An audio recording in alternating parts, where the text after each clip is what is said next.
ಕೊಪ್ಪಳದ ಗವಿಮಠದ 11ನೇ ಪೀಠಾಧಿಪತಿಗಳಾದ ಜಗದ್ಗುರು ಶ್ರೀ ಗವಿಸಿದ್ದೇಶ್ವರ ಸ್ವಾಮೀಜಿ ಅವರು 1816ರಲ್ಲಿ ಜೀವಂತ ಸಮಾಧಿ ಹೊಂದಿದರು. ಇದನ್ನು ಸ್ಮರಿಸಿ ಪ್ರತಿ ವರ್ಷ ಕೊಪ್ಪಳದಲ್ಲಿ ಗವಿಸಿದ್ದೇಶ್ವರ ಜಾತ್ರಾ ಮಹೋತ್ಸವ ಜರುಗುತ್ತದೆ. ಇದನ್ನು ದಕ್ಷಿಣ ಭಾರತದ ಕುಂಭಮೇಳ ಎಂದೇ ಕರೆಯಲಾಗುತ್ತೆ. ಅದೇ ರೀತಿ ಈ ವರ್ಷ 2026ರ ಜಾತ್ರಾ ಮಹೋತ್ಸವ ಕೊಪ್ಪಳದಲ್ಲಿ ಈಗಾಗಲೇ ಆರಂಭವಾಗಿದೆ.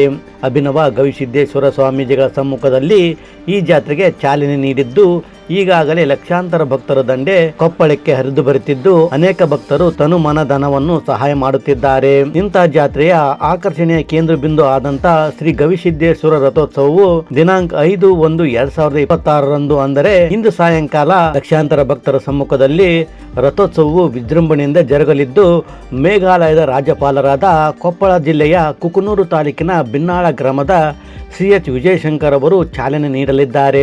ಈ ರಥವನ್ನು ಎಳೆಯುವುದೇ ಒಂದು ಭಾಗ್ಯವಾದರೆ ಈ ರಥವನ್ನು ಹತ್ತಿರದಿಂದ ನೋಡುವುದೇ ಒಂದು ಆನಂದ. ಎತ್ತ ನೋಡಿದ ರಥ ಜನ ಸಾಗರವೇ ಇಲ್ಲಿ ಕಾಣುತ್ತದೆ.